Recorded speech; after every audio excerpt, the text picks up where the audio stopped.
One of the more exciting pieces of news, as you can kind of tell, it was a busy last week. There was so much happening. And this wasn't something that I necessarily expected to happen, but considering that the draft was just a few days later, it makes sense. On January 9th, the Reign have dropped the OL from their name. They've gotten rid of the Lion logo, and they have returned to the Seattle Reign FC name and branding. The logo has seen a little bit of an upgrade and a touch up. Where there was gray before with the crown and the letters, we've gone with a gold, which, it's never wrong to go with gold. As the club gets back to their roots a little bit from their inaugural season and has reimagined their logo for a quote unquote new era. So this is interesting, extra interesting considering what it might mean for the club as a whole.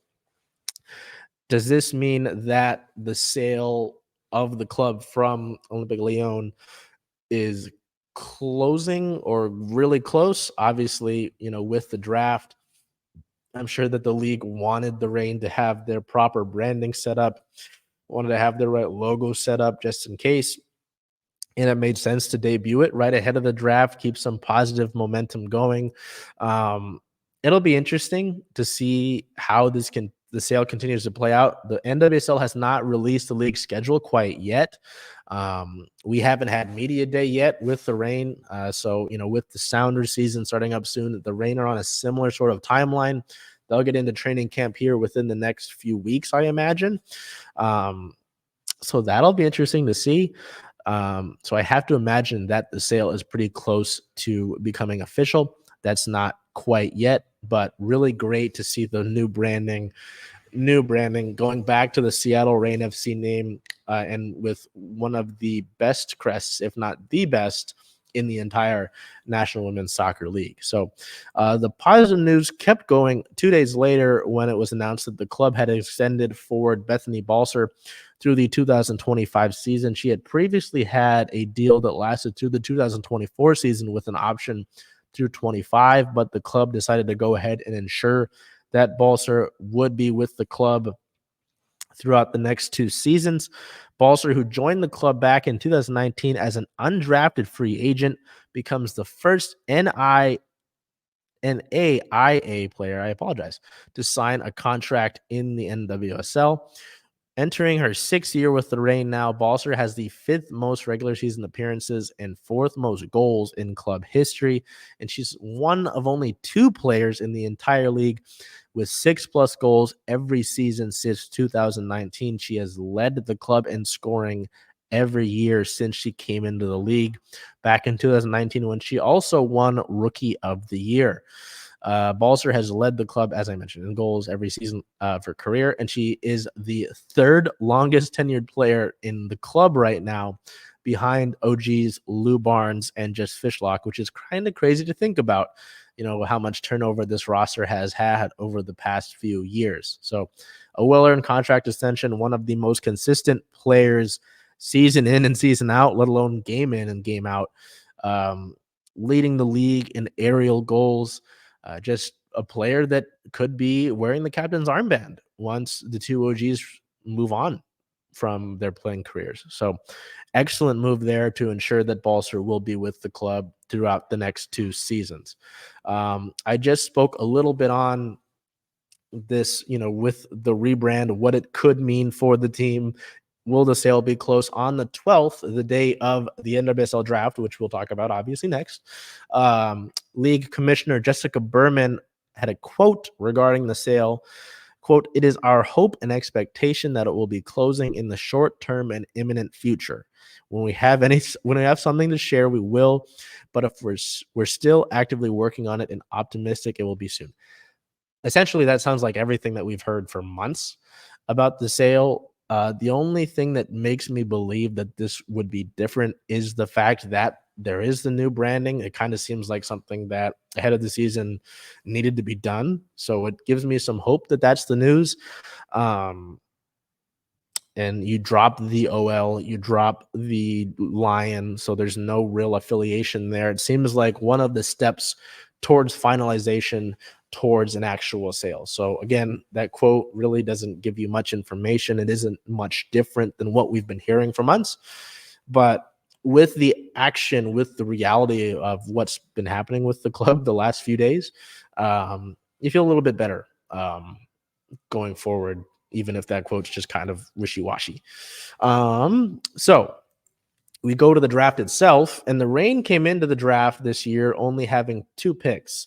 If you'll remember last year, they had a few trades go down, acquiring Elise Bennett right ahead of the draft, acquiring Emily Sonnet ahead of the draft. So they only, coming into the draft, they had their 2nd-round pick, which was number 27 overall, and their 4th-round pick, which was number 43 overall. But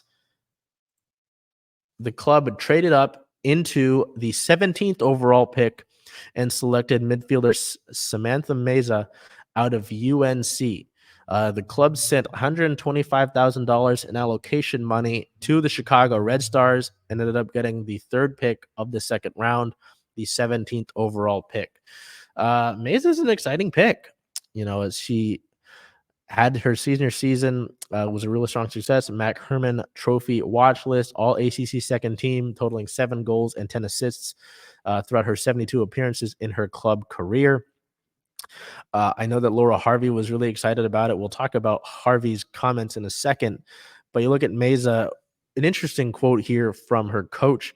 Sam is the reason we all pay money to watch soccer. Her creativity and skill set separate herself from other elite players. That's pretty exciting to look at with an attacking player. Obviously, you lose Rose Lavelle and Emily Sonnet in the midfield, so adding midfielders makes sense here. And considering sort of the finishing struggles that the Reign have had in recent years, getting players who can score, getting attacking players makes sense. So not a surprise there. With their first original pick of the draft, number 27 overall, the club went with midfielder Maddie Mercado out of Notre Dame. Mercado, another midfielder. You look at some of the accolades there.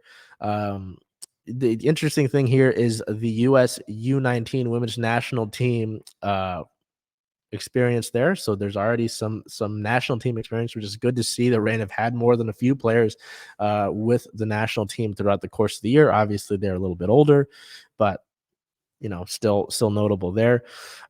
Mercado netted 26 goals and had 12 assists in 5 seasons for the Fighting Irish. So again, you look at the attacking aspect of the game, you look at the scoring side of things. The Reign continue to add to that and ensure that they can improve upon last season. They were tied for 5th in goals scored last season.